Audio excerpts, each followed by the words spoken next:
Good afternoon to you. Good Erev Tov. My name is Jonas Benarroch, spokesperson for Jcall Barcelona, and it's an honor to be able to host Rabbis for Human Rights, to whom we're very grateful. We have with us Nava Hefetz and Rabbi Moshe Yehudai, who are members of Rabbis for Human Rights. We have Rabbi Stephen Berkowitz from the traditional community of Barcelona, who will be the moderator. Before we start, I would like to briefly explain what Jcall Barcelona is. And Jcall Barcelona is part of Jcall Europe, which is an association of European Jews that was founded in 2010 to influence, to offer solutions to the Israeli-Palestinian conflict. Jcall Barcelona continues to support the idea of a political solution to the Palestinian conflict, and we created the association among various Jews in the city 4 years ago in 2018, and we have a triple objective. First, to address the conflict from a progressive point of view, to manifest the various movements and groups in Israel among Palestinians and Israelis, and who work together and separately to find a solution to the conflict. We are filling a media void. These groups are not known here. No one pays attention to that, and we're here to promote them, and that's why we're here with Rabbis for Human Rights. The second objective is to combat anti-Semitism. We're in a complex time in history where the extreme right uses Jews to cover up their racism, and they use Israel to justify their Islamophobia. The extreme left has an obsession with Israel, and we are aware of the difficulty of coming up with an independent definition of anti-Semitism, and that's why we want to stimulate debate on that. And we're very aware that one can incorrectly use anti-Semitism, which makes it hard to combat true anti-Semitism. And so, lastly, just before I conclude this presentation, I want to say that we are independent from the Jewish communities of Spain. We're independent from the Federation of Jewish Communities in Spain. We have no political party linkage in Catalonia, in Spain, or in Israel. We don't support BDS. I will give the floor to Jcall. Gracias, Jonas. Thank you, Jonas. Good afternoon to all of you. I'm going to read the text that we had prepared. Currently in Israel, there are about 14 human rights organizations. Rabbis for Human Rights is one such group, attaching great importance to the Jewish tradition of human rights and social justice. It is thus very committed to problems such as poverty and food insecurity, and it takes up the cause of all types of people who in Israeli society are invisible and voiceless. Let me give you a little history here. Rabbis for Human Rights was founded in 1988 by a group of Reform, Conservative, and Orthodox rabbis led by Rabbi David Foreman. At the end of the 80s, during the difficult years of the First Intifada, as a response to human rights violations in the occupied territories of the West Bank, Rabbi Foreman wrote an open letter to the chief rabbis of Israel in which he asked why the rabbinate was focused almost exclusively on Shabbat observance and kashrut. These areas were important, Rabbi Foreman said, but what was the position of the rabbis regarding the urgent moral issues of the moment? 34 years later, last February, just last month, Rabbis for Human Rights appeared at a special hearing of the Knesset Law and Constitution Committee, presided over by Rabbi Gilad Karif, where it demanded that this committee, the government, and law enforcement authorities urgently act to declare the settler organizations, terrorist organizations, and people harmed by their violence, victims of terrorism. This hearing was convened after the brutal attack perpetrated against Palestinian farmers and activists during the olive harvest in Burin in January this year. Again, they asked for people harmed by their violence to be considered victims of terrorism. RHR is a rabbinical voice of Jewish conscience on the need for a political solution to problems as complex as the exclusionary policies of the state of Israel towards its non-Jewish citizens and the injustice perpetrated against the Palestinian people. Things such as expropriations, illegal settlements, a separation wall, checkpoints, water control, as well as the increase in violent acts by the settlers. At the end of the day, these problems represent a danger and a major risk for Israeli society. All of this means an enormous moral and political challenge, which Jcall fully accepts. I'll give the floor to Rabbi Stephen Berkowitz. Thank you very much. Shalom a todos. Shavua Tov, Chodesh Tov. Muchas gracias, Jonas, Margot. Thank you, Jonas. Thank you, Margot. Was planned long before Russia's brutal invasion of the Ukraine, a country we know that has been committed to democracy, liberty, freedom, and peace.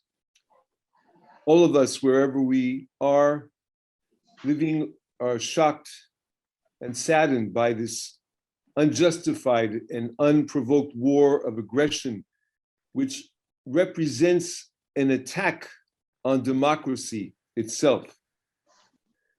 Therefore, at this moment, as we begin our program, our thoughts and prayers go out to the people of the Ukraine, who this evening are hiding in shelters, fleeing for their lives, seeking refuge, and most importantly, resisting with bravery and courage. With your permission, I would like to read the following prayer for peace attributed to Rabbi Nachman of Bratslav. We recall that Reb Nachman was the great-grandson of the Baal Shem Tov, that he was born in Mezheritz, Ukraine, and he died in Uman, Ukraine. May it be your will, Adonai, our God and God of our ancestors, to put an end to war and bloodshed on this earth, and to spread a great and wonderful peace over the whole world, so that nation shall not lift up sword against nation, neither shall they learn war anymore. May all inhabitants of this planet come to recognize and know the ultimate truth. We did not come to this world for conflict, for strife, nor for hatred, envy, mockery, or bloodshed. We came to this world only to know you. May you be blessed for all eternity. Therefore, have mercy upon us and fulfill for us what is written in the Torah. And I will grant peace in the land, and you shall lie down, and none shall make you afraid. I will drive the wild beasts from the land, and neither shall the sword go through your country. May it be your will, and let us say Amen. And now to our program. In just over 2 months, we will be celebrating on May the 5th, Yom HaAtzmaut, Israel's 74th birthday. Each year on Israel's Independence Day, we take stock of her many accomplishments, but also of her shortcomings. We also remind ourselves that Israel was created not only for the Jewish people to attain their deserved and legitimate national sovereignty, nor was she established only to be a refuge for Jews fleeing danger, which is the role she is assuming today.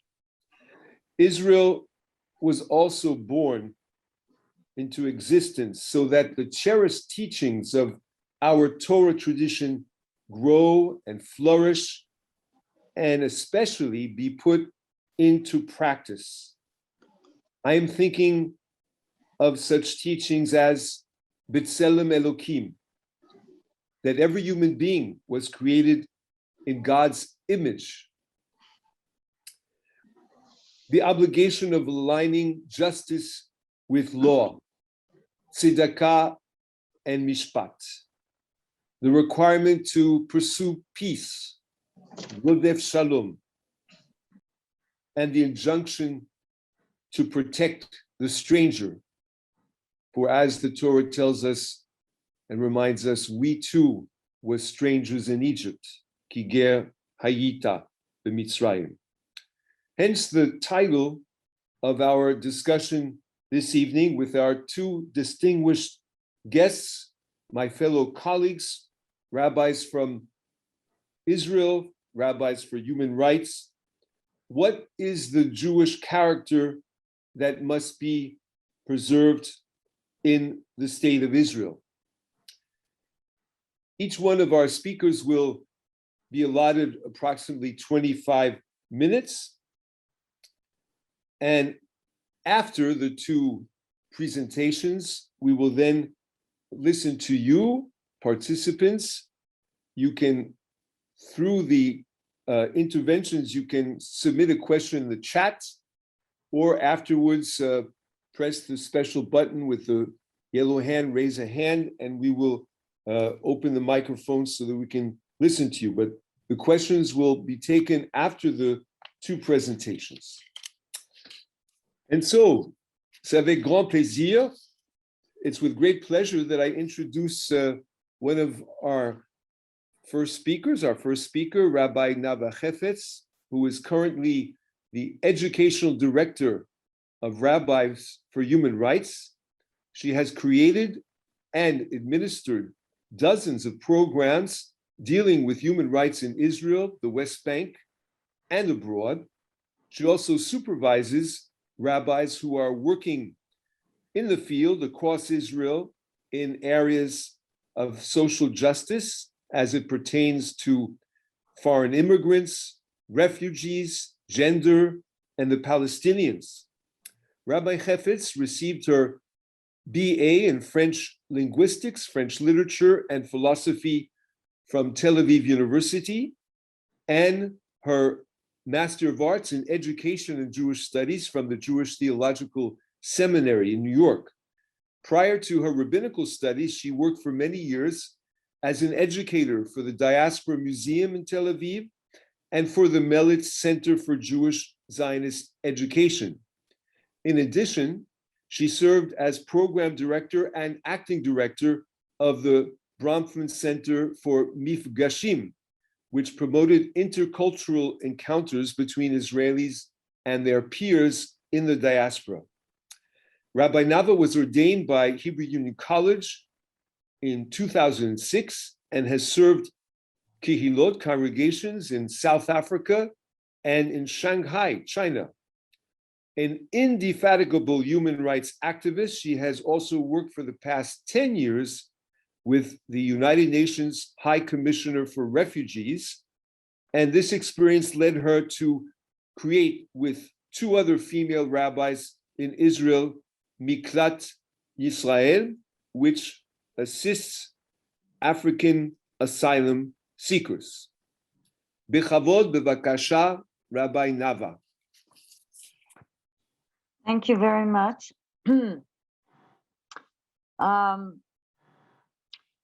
I'm almost closing 20 years in Rabbis for Human Rights, but since I was a student at Tel Aviv University, I was already involved in many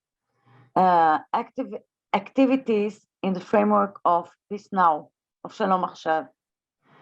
And actually, I grew up in Israel. I was born in Israel, but the turning point in my conscience to see the Palestinians, to see the others in the Israeli society was after the 73 war, when I was a soldier at the IDF, in a unit that used to receive names of fallen soldiers, wounded soldiers, and soldiers who disappeared. And this was really a trauma that brought me to ask myself whether it is really that we don't have a partner on the other side. And this is how my journey started until it ended at Rabbis for Human Rights. It's a long journey, crossing borders and oceans and continent, until I finally found my real vocation. When I started working in Rabbis for Human Rights, the own concept of human rights was not in the agenda of the Israeli society. It is much more today, 20 years later, but we have another big road to take until we will be able to say that the Israeli society is really dealing with human rights, whether it is for the Palestinians or inside Israel, for the Bedouin citizen of Israel, the Arab citizen of Israel, the asylum seekers. I mean, we have a long journey to continue in order to have a better society. So when I started working for Rabbis for Human Rights, I immediately understand that in order to make a change in the Israeli society, to raise awareness about the Palestinian situation, the Palestinian population living in the West Bank, I need to change mentalities. And that's why I went to work with two kind of population, the pre-military academies, because I knew that within a year they will be drafted into the IDF, and they will be confronted with civilians in the West Bank, and the students, because the students are already in all kind of ministries in Israel. And also the pre-military academies are the elite of the Israeli society, and they are the future leaders of Israel. So I understood that if I take them a year before the army, I will be able to at least encourage them to think and to ask questions about various topics in the Israeli society. So let me tell you a little bit about two big projects that we have in the West Bank and that have a tremendous impact on us, on the Palestinians. And let me tell you from the beginning, 99% of the Israeli society have no idea what is going on in the West Bank. They hear from the television, from times to times, from the media, but they have no idea the acts that we're committing among the Palestinian population, the civilians in the West Bank. What I discovered throughout the years that I'm working with Rabbis for Human Rights is that violence is only increasing from year to year. Because in the beginning, we had the second intifada, which was really a terrible intifada with clans. It was an armed intifada. We didn't know where the next bomb is going to explode in Israel. And this was because of this situation, it was very easy for the settlers in the West Bank to expand and build the settlements, because we were occupied, we were busy dealing with bombs that were exploding everywhere inside Israel. And this is where we started our first project, which is the olive harvest.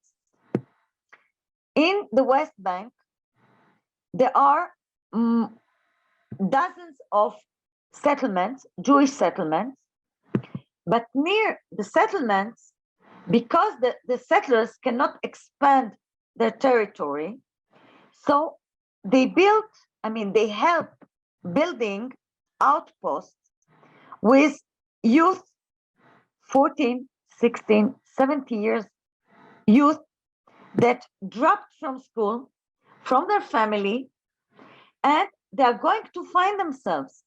You know, these years are the year where you are looking for your identity.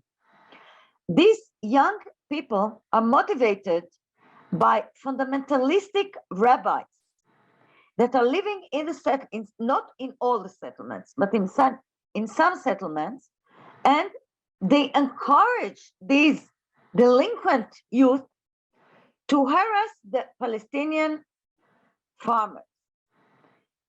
Most of the settlements are up on the hills, and below you have the Palestinian villages.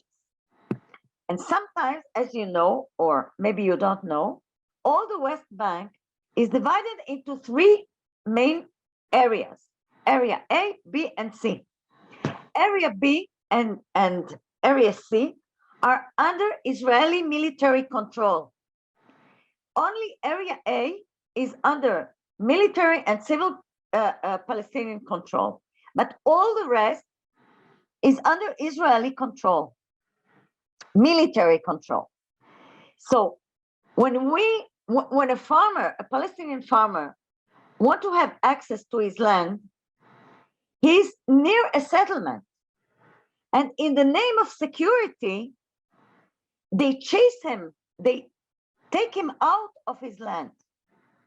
So what we started to establish during the second intifada from 2001 to, we started to bring volunteers to come and serve as human shields for the farmers, the Palestinian farmers, and we are helping them picking the olives. Usually there is a lot of violence between the settlers, these young people that are coming down the hills.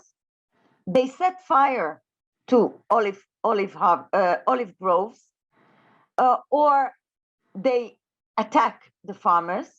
They attack us, and you will hear from Rabbi Moshe Yehudai in a few minutes.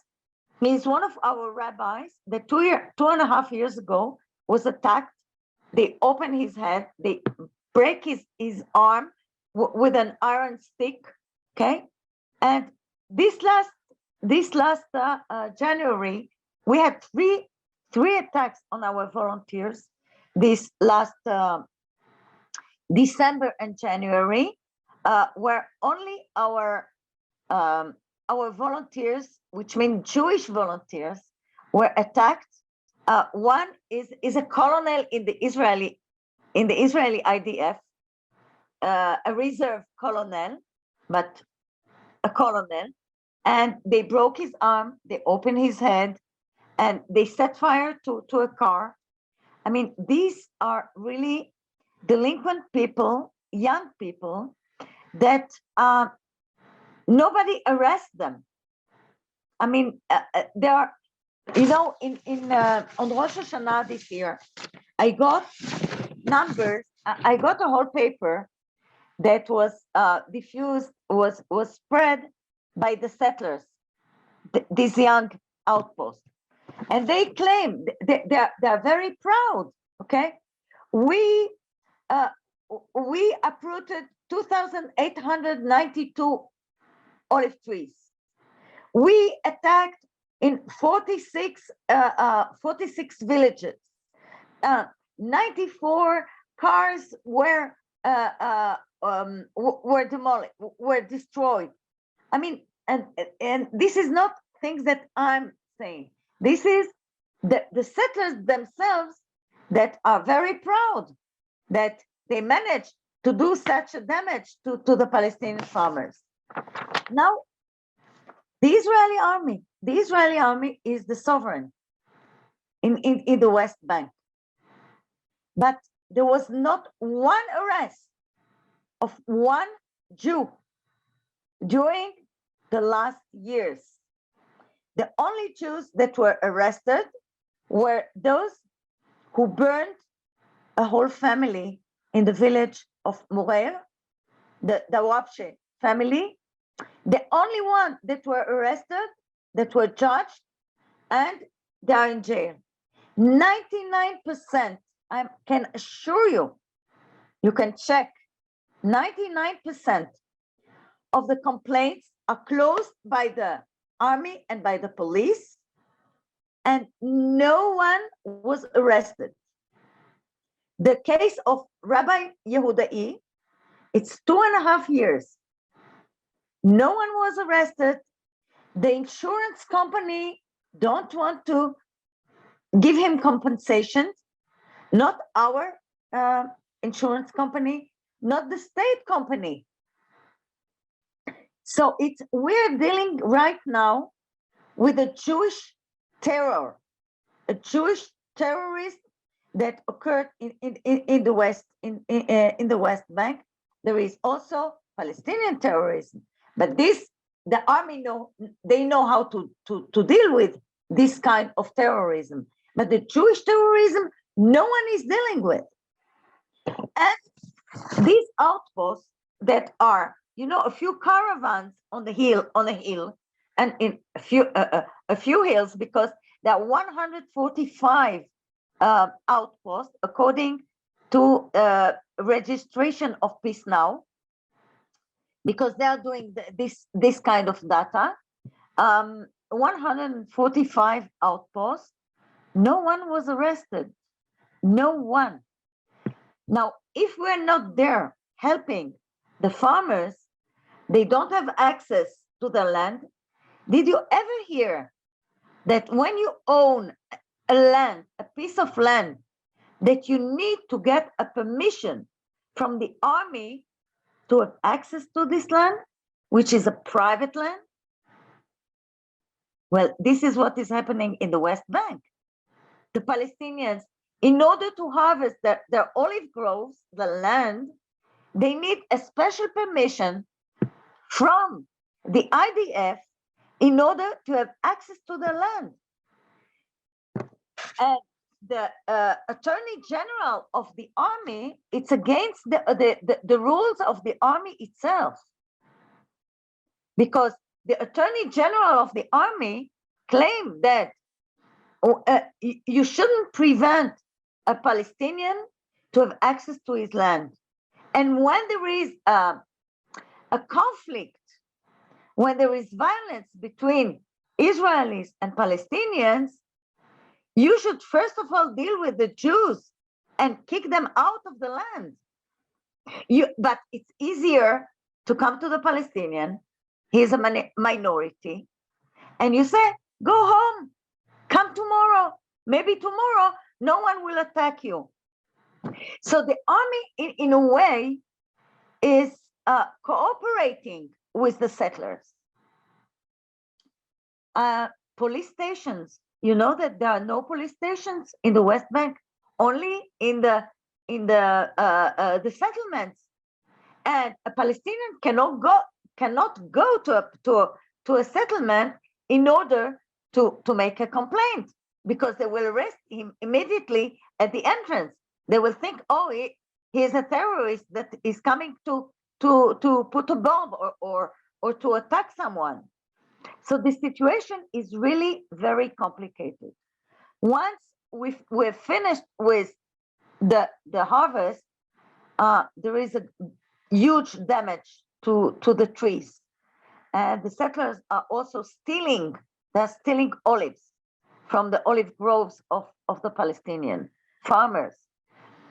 And even though, according to the Jewish law, to the halacha, it is forbidden, gezel goy, to steal from a non-Jew is a sin. It is forbidden. To uproot a tree, it is forbidden according to the Jewish law, because it's bal tashchit. You shall not destroy it's God's, not mine, yes, it's God's, God permitted this action, the tree to come into being. So, but they go outside on Shabbat, and they're all, with a payas up to your knees and big kippah. They go out on Shabbat from the synagogue. They throw stones.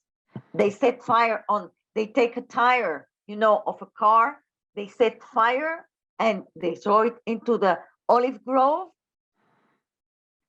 I'm not dealing with whether we need these settlements or not. I'm not entering the political issue. I'm dealing only with human rights. And it is against the Jewish tradition. What we're doing, our behavior in the West Bank is against the Jewish tradition. And the army is part of it. And the police is part of it. And this is what we are fighting. We are not fighting Israel. We are Zionists. Hamas is a terrorist movement. I'm sorry. Hamas is a terrorist movement. Don't forget this. Hamas is killing their own citizens. Thank you. I'm sorry. I can't stand this. Bye-bye. I didn't talk about the Palestinian issue. I'm talking about what we are doing. We're responsible because the sovereignty of this land is under Israeli responsibility. Of course, Hamas is a terrorist organization group, of course, and Israel is fighting Hamas, and we're against Hamas. But I'm not talking about this part. I'm talking about my responsibility as a sovereign. After a war, I'm the sovereign on this land right now until there will be an agreement. So as long as I'm responsible about the people that are living there, the indigenous people. This is according to the Geneva Convention. It's according to the Israeli law. So I'm not against Israel. I'm against BDS. I think it's a stupid idea of creating this BDS because it's not working, because some of the settlers are making deals with the Palestinians, and you are getting merchandise from the settlements that you even don't know that they are coming from the settlements because of this cooperation with the Palestinian Authority. So I'm not against Israel. And of course, Hamas is a terrorist organization, but we have our own Jewish terrorists in the West Bank. And you have to understand it. When we are coming to plant trees in places that trees were uprooted, okay, they attack us. We're not doing something against Israel. We're doing a humanitarian action. So it's really militias that are the last attack on our volunteer. You saw that it was a planned attack. They came. They knew exactly where to come. They came with iron sticks. They came with gasoline. They set fire to an Israeli car. And what we were doing, we were planting trees.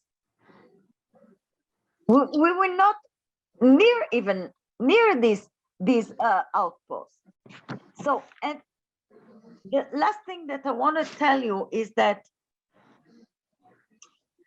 these young people are receiving their kashrut from rabbis. And we know these rabbis. And these are the same rabbis that gave the kashrut to murder Yitzhak Rabin. And these are the same rabbis that tried Torat HaMelech.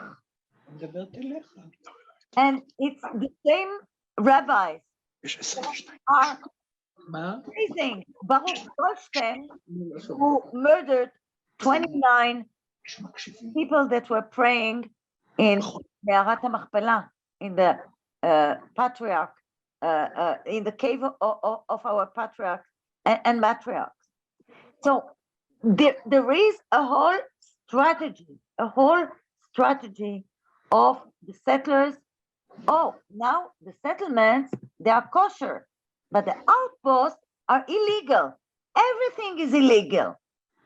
Every single settlement is illegal according to the international law, according to the Geneva Convention, that Israel is one of the countries that signed the Geneva Convention, okay?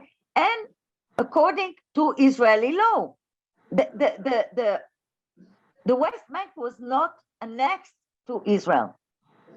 It is called a military zone, a land under military control. So it's not part of Israel. The Israeli law is not applied there. But we have more and more and more settlement, and we will arrive in a few years, maybe 5-10 years, situation where the two-state solution will not be possible. And this is the end of the Jewish state. It's the end of Israel. From the Mediterranean to the Jordan, we will have almost 6 million Palestinians. So those who claim that Israel is not in danger, they don't know what they are saying. So I'm very upset that this person maybe didn't understand me well, but I believe like Rabbi Heschel, Abraham Yeshua Heschel, who said that few are guilty, but we are all responsible. And this is how I feel. And what we're doing because it goes against the Jewish ethics, against the Jewish tradition. And this is not a Jewish behavior. What we are doing and the things that they're doing in my name, and they are doing in your name as Jews. Okay. So I'm taking full responsibility to work in order to abolish this violation of rights of human beings, of children, of women, of men that are not involved in terrorism. They are not part of Hamas, and they are not part of jihad. They are people, normal people, who want to live, to bring the bread on the table for the children. They want to be able to work, and that's it. They want to live in peace. And this is the majority. Okay? And what the media is trying to do is to depict everyone as terrorists. No, there are, terrorists in the West Bank. But the IDF, they know exactly where they are and where to get them. So I will let maybe my colleague. תודה רבה. Thank you very much, Rabbi Nava, for your presentation. And I believe that Jonas would like to show a video before I introduce our next speaker, Rabbi Moshe. Jonas? They're called the Hilltop Youth. In footage shot in the last week, shared by an Israeli human rights group, they're shown descending through olive groves, attacking Palestinian farmers. Extremist Israeli settlers that come each year, locals say, to disrupt the Palestinian harvest. Every year, Rabbi Moshe Yehudai volunteers as a human shield for the farmers, but this year his faith offered no protection. They knew that I'm Jewish, and they knew that I'm helping these Palestinians. So for them, nothing can be worse than that. Why is that? Because they see the Palestinians as their enemies. The rabbi says masked men surrounded him, beat him with an iron rod, and fractured his arm. I'm 80 years old. I told them to leave me alone, he cries. My arm hurts so much. So it's really striking to me how close these settlements and settlement outposts are to the Palestinian villages. We're heading up to Yitzhar, where they seldom let outsiders in. In this settlement, there is little remorse. It's a pity. We reject violence. It's a pity that they hurt him, says Zvi Sukkot. But that rabbi has a complex of self-hatred. They come to help the people, the Palestinians, who are trying to kill us. The Hilltop Youth have harassed Palestinian farmers for years, even burning down their groves. When they recently attacked Israeli military and a senior officer, it was a step too far, drawing condemnation from settlers like Sukkot, who called it an outrage, and even Israel's prime minister. An Israeli commander locked down these areas to try and maintain the peace. The Israeli military has condemned this kind of violence. Do you take them seriously in that condemnation? Today, unfortunately, if you're an Israeli citizen and you violate the rights of Palestinians, then it will take a miracle that something that you will be prosecuted and something that you'll be indicted and something will happen to you. Hi. But now, Palestinian farmers like Muhsen al-Shami and his sister must sneak into the closed military zones, hiding behind their own trees just to finish the harvest. We are surrounded by settlements, he says. Left and right you see settlements. You will see soldiers. When the settlers rip down branches like this, he says, it feels like they are ripping out the arms of his child. David Mackenzie, CNN West Bank. Okay. Our next speaker is Rabbi Moshe Yehudai, who graduated from Ben-Gurion University with a BA in Jewish History and Social Sciences, and also a Bachelor of Music. And he was ordained as rabbi at Hebrew Union College in Jerusalem, 1983. And he received Master of Arts cum laude at the Hebrew University. And over the years, he served congregations in Israel, in Sydney, Australia, Newcastle, England, and various communities in Central Europe, most notably the Czech Republic. He's very active in a number of interfaith organizations and has volunteered in various human rights organizations, including Physicians for Human Rights. And he was one of the founding members of Rabbi for Human Rights. And you've just seen a video of an attack against him in October of 2019. He was age 80, attacked by Jewish settlers. And you know the context. And Rabbi Yehudai is married, has 3 children and 7 grandchildren. Bechavod, vakasha. Thank you very much. As you see, I'm dressed now a little bit different than I was dressed when I was hurt. The reason is that I'm now in the middle of a ceremony in an Orthodox synagogue in Tel Aviv, ceremony for the introducing of a new scroll, new Sefer Torah, which was donated by one of our great donors to human rights. She also donated a scroll to her synagogue in Tel Aviv. So I am participating now in the ceremony. So this is the reason for the change, for the difference in dressing.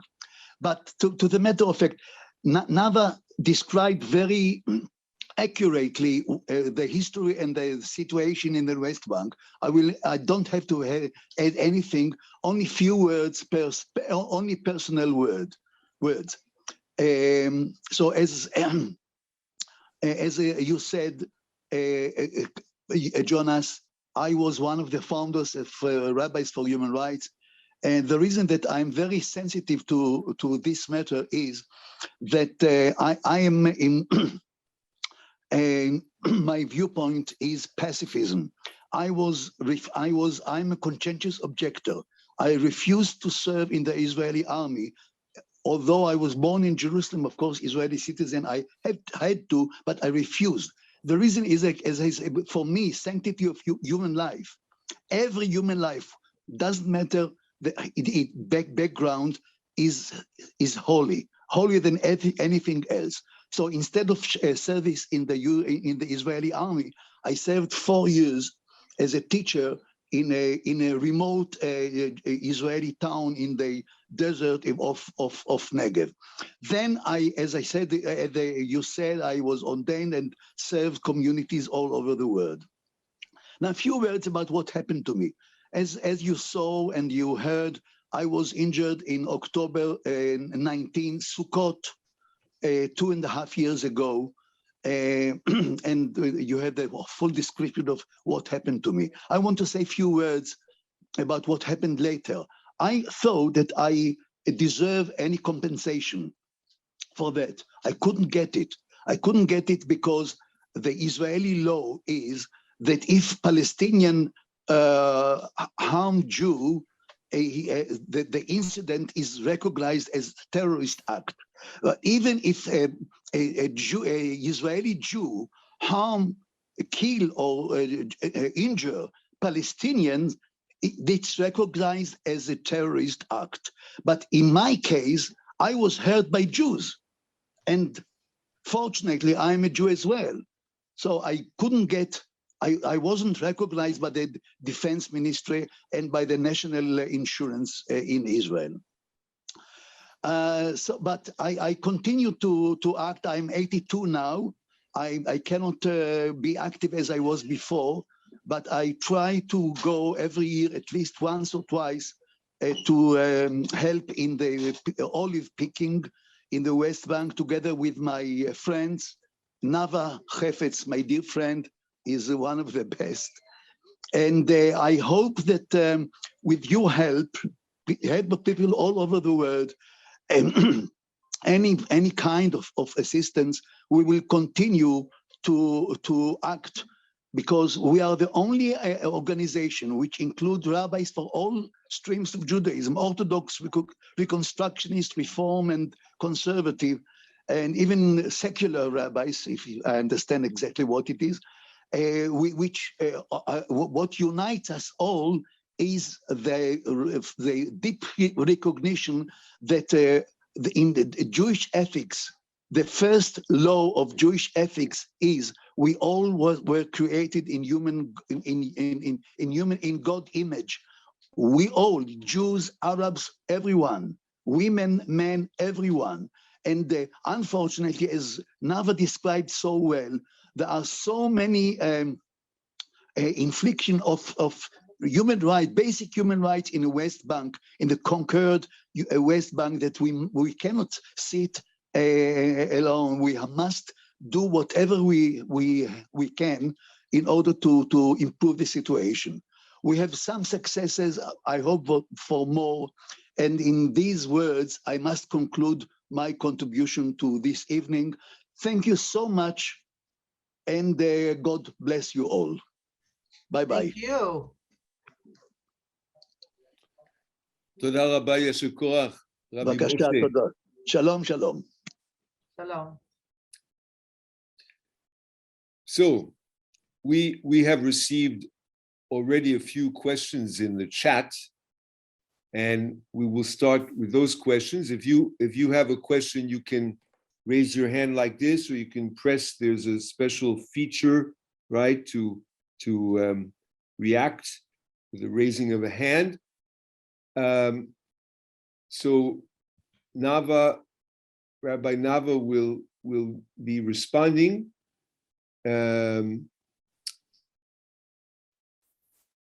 Question from Phyllis Schoenberg. Do you believe that a two-state solution is still possible at this point? I know that you already referred to that, Rabbi Nava, saying that in a few years' time, it might no longer be possible. But right now in 2022, with all the changing developments in our world today, the war in the Ukraine, what is your thoughts today on the two-state solution? Bakasha.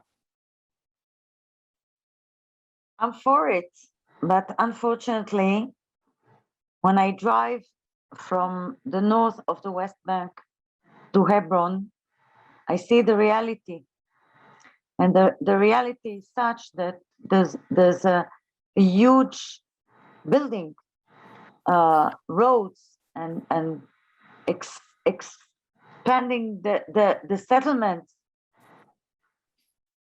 It's possible, it's still possible maybe today, but it won't be tomorrow. All along Road 60 is the road that is crossing the West Bank. You see huge panel, huge advertising, come and build your house in the West Bank. And I see the building, I see the new neighborhoods inside the settlements that are being built. I think that if we don't stop it now, we're heading towards one state. I mean, they will annex the West Bank, because the situation cannot continue like this. At a certain point, it will explode. A lot of Palestinians, those who can afford it, are leaving, and are leaving for South America, and are leaving for Europe, and for the States, and those who will remain in the West Bank are the poor people. So right now, I think it's still possible. Once it won't be possible anymore, because listen, 10 years ago, there were 250,000 Jews in the West Bank. Today, there are over 600,000. We're talking about 3 million Palestinians. Between 2.5, 3 million Palestinians. I'm talking only about the West Bank. I'm not talking about Gaza. Gaza is another story. And when people are talking about apartheid, they don't understand the meaning of apartheid. Today, there is no apartheid. There is occupation, which is different. But once Israel will annex the territories, then you will be able to talk about apartheid, because they will not give the Palestinians the Israeli citizenship, because then the demographic balance will be completely different. And then once they're not citizens, I mean, you annex a territory, but you don't give citizenship to the people, then you will be able to talk about apartheid. Right now, we're talking about occupation, and it's not a very difficult occupation, but it's violating the rights of people. People cannot move freely everywhere. When you drive along Road 60, the names of the Palestinian villages are not mentioned, only the Jewish settlements. It's like they are present, absent, because you see the villages, but there is no name to the village. Only when you come to Ramallah, Sherr, Nablus, Jenin, then you can see the sign. But all the villages along the road, they're not existing. They are transparent. So the two-state solution, and right now, you know, with the COVID for 2 years, no one was talking. No one was dialoguing. Okay, I was invited to a peace conference last Friday to talk about the violence of the settlers and of our work, and there were 4 representatives of the Palestinian Authority, but the Israeli government is talking in terms of economy, not of nationality. Okay, and they think that economy will solve all the problem. But you know, in 1987, when the first Intifada exploded into our face, it was the best time, the best economic time for the Palestinians. So economy will not solve the conflict. And there's something else that I think that in Europe and in America, people don't understand, that a serious base of this conflict is a religious base and not a political. Of course, it's about land. But why land? Because it's a religious conflict. Because when you hear the settlers, they claim God promised us this land. It's ours. It's true. I mean, what, as a religious person, when I read the Bible, yeah, I mean, I read to Abraham, Isaac, Jacob. So does it mean that it should be now? Maybe God is telling us this is, you cannot, because there's another people there. But the base of one of the base of this conflict is a religious base. Often I'm doing a lot of interfaith dialogue, and sometimes I ask my Christian colleagues, how do you explain the fact that you believe in the Bible, in the Torah, okay? You believe in the Torah and in the New Testament. How do you give an interpretation to this kind of discourse? I mean, it's in the Torah, it's written. So, and you believe in the Torah, I mean, you believe in the Old Testament.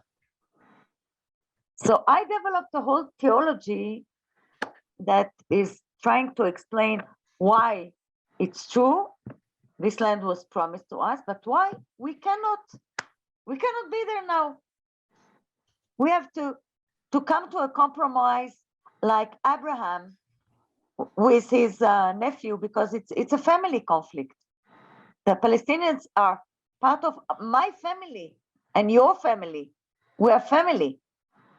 So it's a conflict inside the family. And I always say to the settlers, because I dialogue with the settlers and not with the fundamentalistic, the messianic, we don't have a same base for discussion. But I said to them, listen, look at Abraham and Lot. They shared, they divided the land. So why can't you do it? Mm-hmm. I would like to be a disciple of Abraham, of Aaron, and not of fundamentalistic leaders. Toda. Another question in the chat before we go to the persons who have raised their hand. Another question is from Judith Berkowitz. How does U.S. military aid to Israel affect human rights? U.S. military? Yes, U.S. military aid to Israel. I imagine that someone else in the chat, Sharon Perez, added that it's obviously a complex question, but we know that now I'm speaking as an American.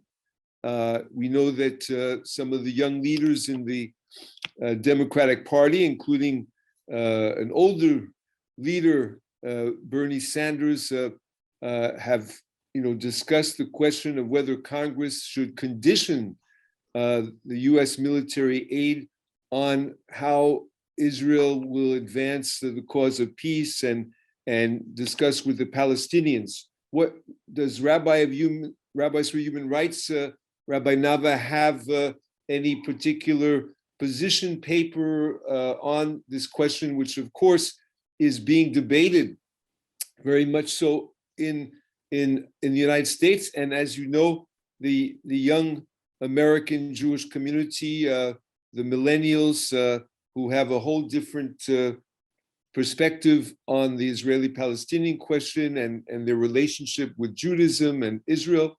So how would you respond to that question on U.S. military aid and human rights in Israel and in the West Bank? I think this is a question that you can ask about any other country, state in the world. Because today Israel is not only buying. Today Israel is one of the major country that is selling guns and weapons to other states. So I don't think that if America tomorrow will stop helping Israel or selling them F-35 or this will change something. Israel became a startup nation. And today, a lot of the wars are through computers, through cyber. So of course you need planes and you need, but Israel developed tanks. They sell tanks. So I don't think that this is an issue that will prevent Israel from or will stop the conflict. This is really, I don't think that this is the issue. I think that if there was an international organization of all the European Union, the USA government that will put pressure on Israel, because Obama didn't really do it. Okay, he was in a way he was coward. Okay, he didn't want to really bump into Netanyahu. He was not really serious about it. Okay, and you have to understand that America and the European Union, they have interest in the West Bank. So and war, there is an economy of war, and this is right now the situation. I mean, there are a lot of beneficiaries to this situation, and the Americans are one of the beneficiaries. So I don't think that if tomorrow they will stop selling weapons to Israel, something will. This is what will stop the conflict.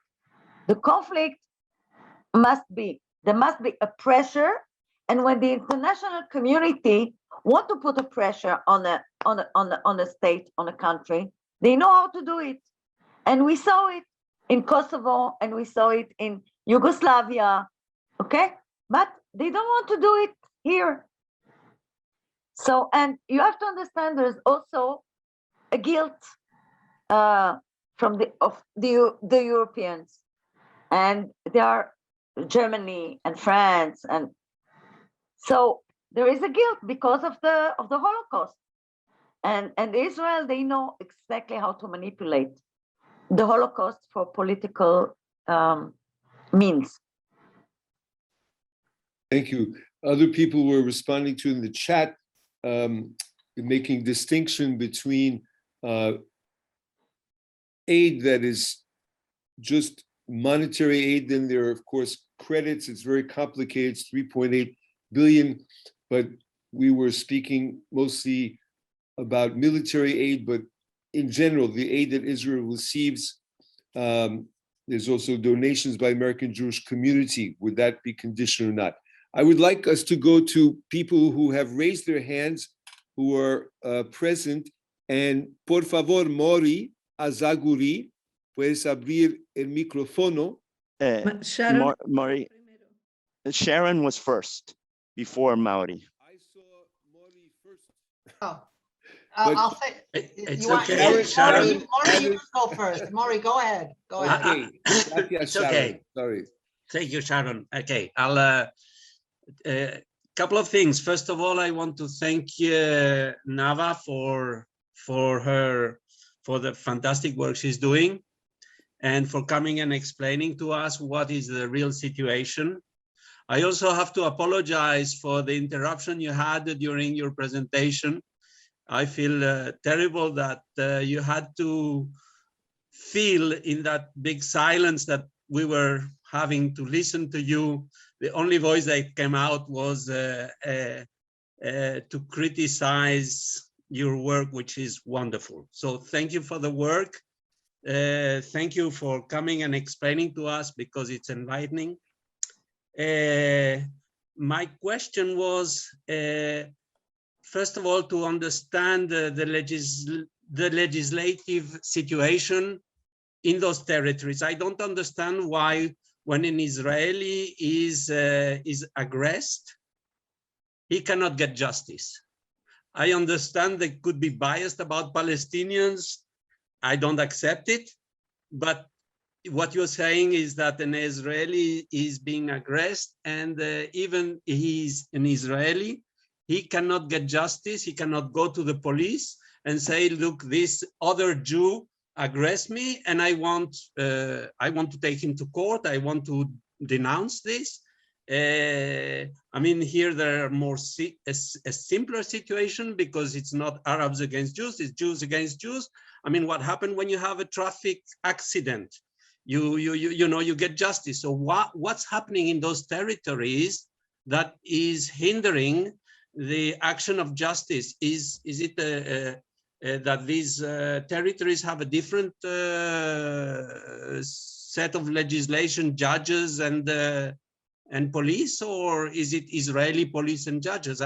Can you explain a little bit more about that and why it's not working? Wow, it's a wonderful question. There is justice when a settler is attacked. Immediately, they find immediately the killer or the person who wounded another Israeli. It's for settlers. What they claim is that when we are coming sometimes, we are in Area B. Now, Area B is under military Israeli control. So why can't, so, and this is something that we are challenging right now, the Supreme Court, because we made an appeal to the court, and the court said, no, you were in Area B, but Area B is under military Israeli control. Now, Rabbi Moshe Yehudai, what we found out, that it was not Area B, it was Area C. And Area C is totally under Israeli control, civil and military, okay? The other thing is that the youth from the outposts that are coming to attack, they are completely, you cannot identify them. So even if we want to complain to the police, we go to the police, They cannot, I mean, it's not really they cannot arrest, because the Israeli security, the Shabak, they know exactly who is these young people, and they have their people inside that are giving them information, okay? But they don't want to deal with it because of political reasons. Today we have a government which personally I think that we should give them a chance, okay? Because it's finally, we have Arabs and we have right wing and we have left wing and we have center, okay? And we should give them, you know, a chance to do their work, okay? But even though they're not doing exactly their work, 2 weeks ago, I was in the Knesset dealing with this issue with Rabbi Gilad Kariv. It's the second time. And he asked the police and the army, please, I want to have information. How many Jews were arrested? How many Palestinians were arrested? The army didn't give them to the member of the Knesset. So he sent them again and he said, I want to know exactly, because once a Jew attack another Jew, first of all, it's not something that happened, you know, like between the Palestinians and the settlers, okay? It's something that the escalation was the last 4 years. And we didn't complain, okay? There was in the media, but this year, we went to complain to the police and to the army. And that's why the Knesset started investigating, and we hope that something will change. But definitely there's a law for the settlers, there's a law for the Palestinians, and there is a law for people like us. But okay, thank you very much. Toda, Rabbi Nava. And now, Sharon, please, your turn to ask a question, and then we'll have maybe one more question that's in the chat concerning BDS. But Sharon, your question first. I actually, what I had was not actually a question. When Nava Hefetz, you said that, you know, you told the group here that a lot of Palestinians who have enough money are leaving, and that's of course true for Australia, for Canada, wherever they can go. I wanted to tell the people, I'm from Israel now. I live now in Israel for many years, and people overseas should be aware that also Israelis are leaving. Jewish Israelis who can get out are leaving our country, and for many reasons, but one of the reasons I think is because of what we call the conflict, the ongoing conflict. And that's why, you know, I'm with another organization, Women Wage Peace, but we're also trying to help because we're also losing Jewish Israeli people, not just Palestinian people. That's what I wanted to say. But thank you very much, Rabbis for Human Rights. You're doing incredible work, and I helped with the olive picking, and I hope to help again, you know, next year. Bye. Kol hakavod, Sharon. Thank you very much for your testimony.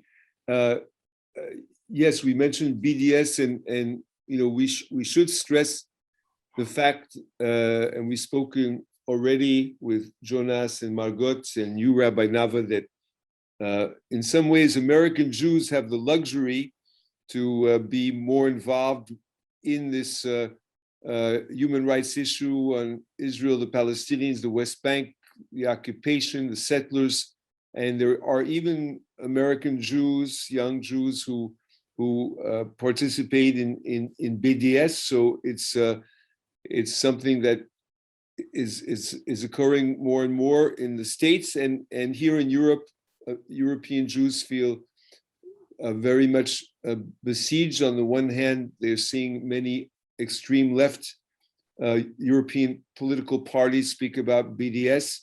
Could you comment on the question from Judith Berkowitz on whether BDS is having an effect on the occupation?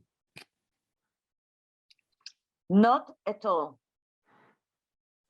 And not at all. And I'll tell you something that, first of all, most Americans that are pro-BDS, they brought a concept from South Africa, and they think that what was working in South Africa will work in the Israeli-Palestinian conflict. And it's not the case. And I'll give you one example, but I can bring much more, many more examples. In Jericho, the Palestinians built a factory to pack products from Palestinian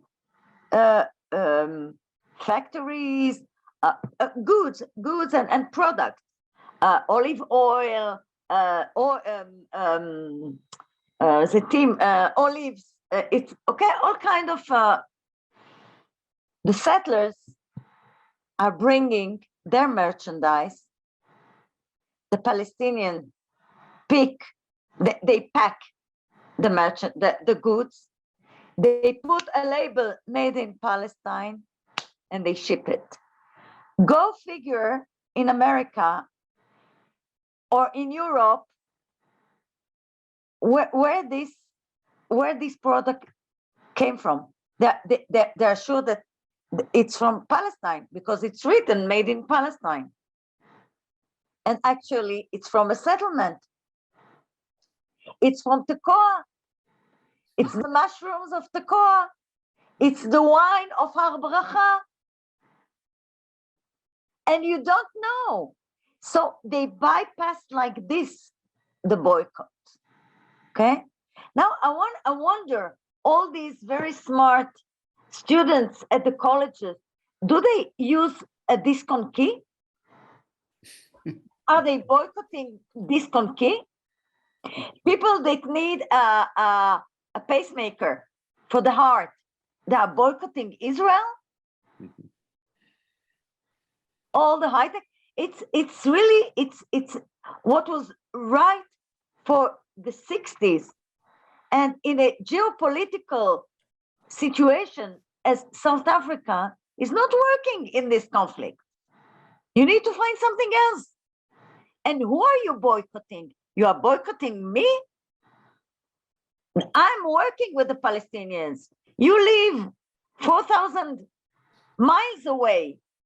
I'm dealing every day with the Palestinians. I see the injustice. I'm trying to repair. And they're totally ignorant about the conflict. Totally ignorant. So I don't like the right wing in Europe or in America, and I don't like the left wing, because anti-Semitism is also in the left wing. And some of my best friends on the left side of the political arena are anti-Israel, but they are really, you can find anti-Semitism, but it's not nice for a leftist to say to claim I'm an anti-Semite. It's much more convenient to say, I'm anti-Israel. Bon ton. It's a bon ton. Yes, it's the right way to do. So I'm very critical to the right and to the left, and also I'm critical about the Palestinian Authority. But as long as I'm the sovereign, after a war, I'm occupying land, it's my responsibility. I think we're coming to the end of our program, and your responses, Rabbi Nava, have been very, very helpful, very detailed, and you spoke with a lot of convincing words. And I see that Margot, ¿tú tienes una pregunta, Margot? You have a question, Margot? Your question would be the final question. Afterwards, Jonas. Session for today. Toda rabba, Nava. Bueno, muchas gracias. Well, thank you, Nava. Yes. I just wanted to say that Isaac's intervention perhaps allowed you to clarify many important points. My question is, how do you believe, or what are the points from which we in the diaspora, in the Galut, can make a contribution to improve the situation? In concrete terms. Thank you very much. Thank you. It's very important because usually Jews in the diaspora, they don't know how they can contribute. But you are a very important part of the puzzle. And I think that without the Jews in the diaspora, something is missing in the puzzle. And the puzzle is not finished. So what can you do? First of all, you can you can come as a delegation and learn more in depth about the conflict so that you can become ambassadors of Rabbis for Human Rights in Spain or in other places. Okay? This is something that we're doing with, for example, with communities in or organizations in America, in other groups in Europe. So first of all, you can come as a group, and we will organize for you a week in order to learn. And once you will be, you will know the more in depth about. You will see the situation in real time. So you will be able to create groups in Spain where you can explain the conflict to other, and you can be our ambassadors. Okay, and this is something which is very important because we are speaking a Jewish language. I'm not doing it because like another organization of human rights. I'm doing it because I believe it's against the Jewish ethics. It's against the Jewish tradition that Jews cannot behave like we are behaving. So once you use this language, it's different to explain it to the non-Jewish environment, to other groups in Spain. And also it shows that not all the Israelis are settlers. I think that in Europe, the image of Israel is terrible because all you hear are about the settlers. You don't hear about people like me. And we are 150 rabbis from all denominations. We are the biggest rabbi organization in Israel. And we have rabbis from all denominations. We are the only rabbi organization in the world with where all the streams, the Jewish streams, are under one roof. That an Orthodox rabbi called me Rabbi Nava. This is not simple, but we manage to we are not radical. And that's, and you know, sometimes in order to explain something, in order to convince somebody, okay, you have to use the right words, the right sentences, in order to bring him to understand your position. So I think that the Jews in the diaspora, and I don't talk about Galut. There is no more Galut. There is Gola, but not Galut. Galut is when you don't have you don't have a national home. So now you're not in the Galut, you are in the Gola, you are in the diaspora, but not in the exile. You are not exiled anymore. You are free to move wherever you want to move. So come organize a group and come with us. I can tell you that last week I was in the Gaza Strip with a group of Muslim educators and European Union deputies, explaining them the situation, and which is it's even more difficult than the West Bank, because we have war every 2-3 years. Okay, and it was they at the end of the day, they told me, listen, you open our eyes. We never saw that there are other people on the other side of the wall, not only the Gaza. And of course, the situation is not symmetric. It's not symmetric. We have a state, we are a strong state, a strong army. And on the other side, you have people, you have Hamas, that is a terrorist organization. But you have people, you have children, youth, women. And it was very interesting for them. And they say, now we understand. When they were standing in the fields of the kibbutz Nirim, 2 kilometers from Khan Yunis, they understood. So now, and these are Muslim educators from Belgium. Now, when they go back, they will talk differently.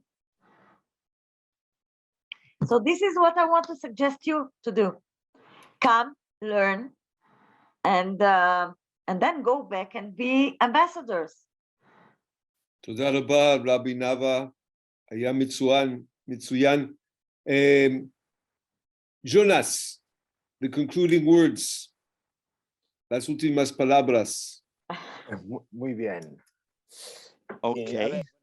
Well, I've taken some notes here of things that I thought were impactful and important. Words from Rabbi Nava. She pointed out that 99% of Israeli citizens are completely aware of the acts that are being committed under the occupation. Another idea, which was expressed, and it somewhat sends chills, are fundamentalist rabbis are supporting attacks against your organization, and they're very proud of this. And they give a sort of certificate of kashrut to these attacks. And they are the same people who stimulated and promoted the murder of Isaac Rabin, and also the barbarous murder of Palestinians under Baruch Goldstein. Today, there is Jewish terrorism in the West Bank. And lastly,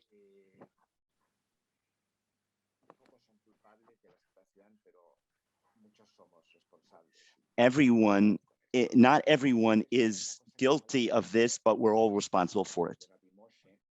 And from Rabbi Moshe, there is a fragment of a interview with a settler. And this settler says, these people, I'm sorry that that was cut off, but he says, these are self-hating Jews.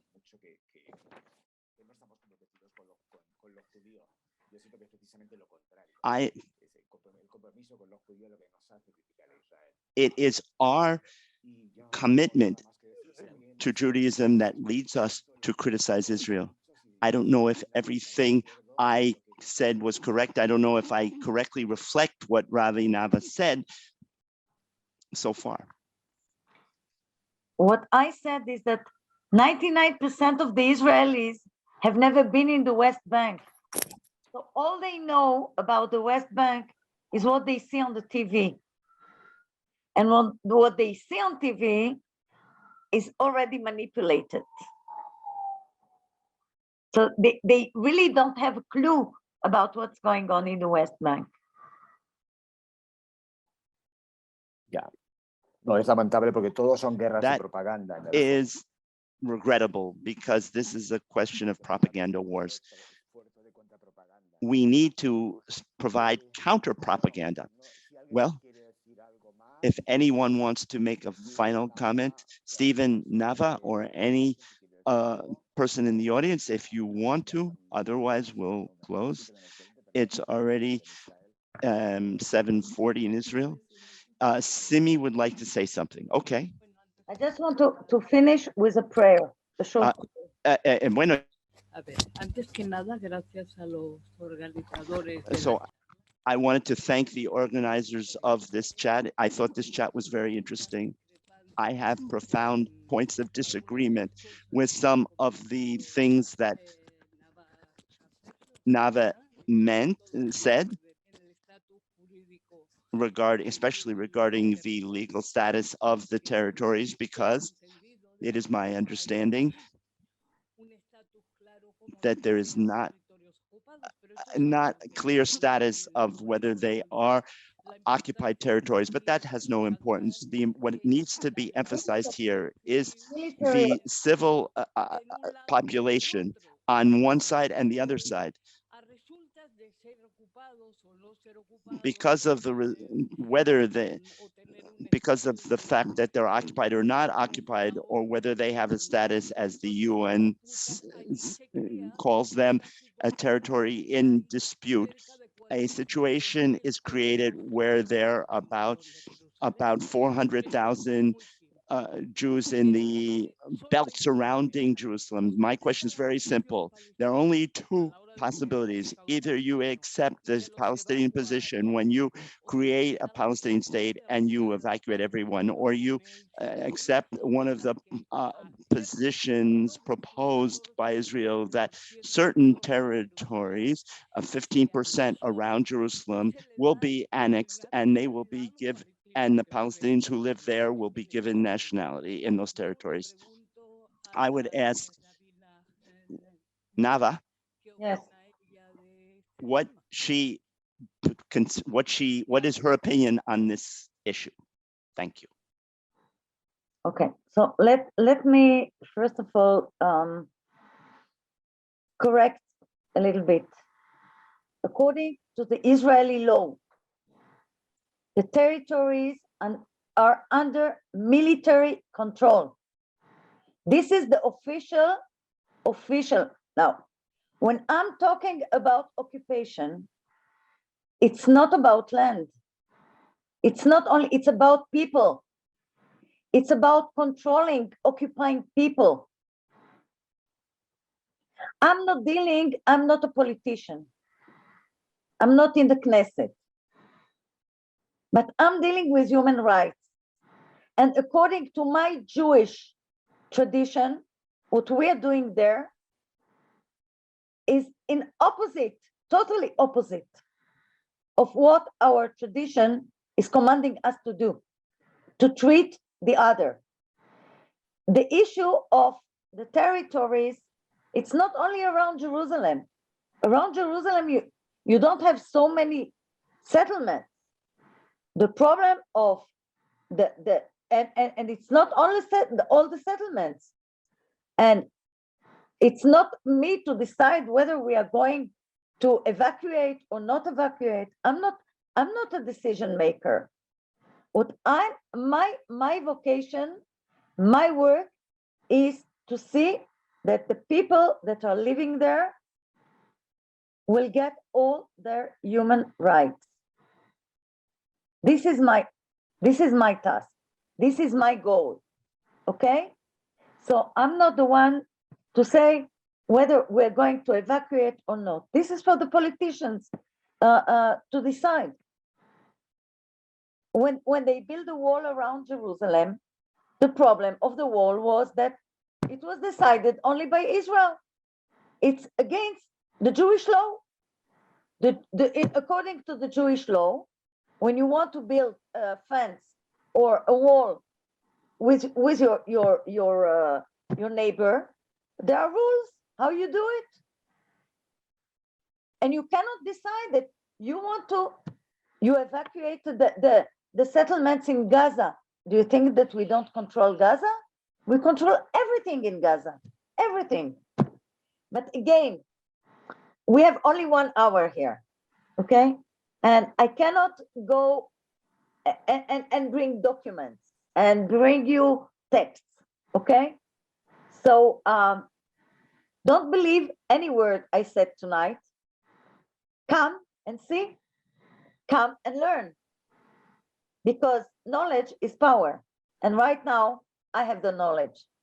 So I have the power. So I invite you to come and to see by your own eyes, okay, what is going on in the West Bank. Muy bien, muchas gracias por la Well, respuesta. thank you very much. Thank you for that response. Gracias all for your a Rabbi Nava, attending. Rabbi Moshe, Thank you, Rabbi Rabbi Nava and Rabbi Moshe, participación. for their Yo creo que very stimulating participation. Palabras, Nava, I think your words, Nava, were extremely enlightening. Vamos a seguir porque hay muchísimas asociaciones israelíes que están trabajando en vuestra dirección. And we'll continue to hold discussions like this with Israelis who are working in the same area as you are. Your work is so necessary, so human, especially from a Jewish perspective, as we're seeing now. Personally, I'm going to say goodbye. Thanks to all of you. Thanks to all of you. Thanks to all of you. And have a great week. Shavua Tov. Shavua Tov. Bye. Thank you, Ravi Nava.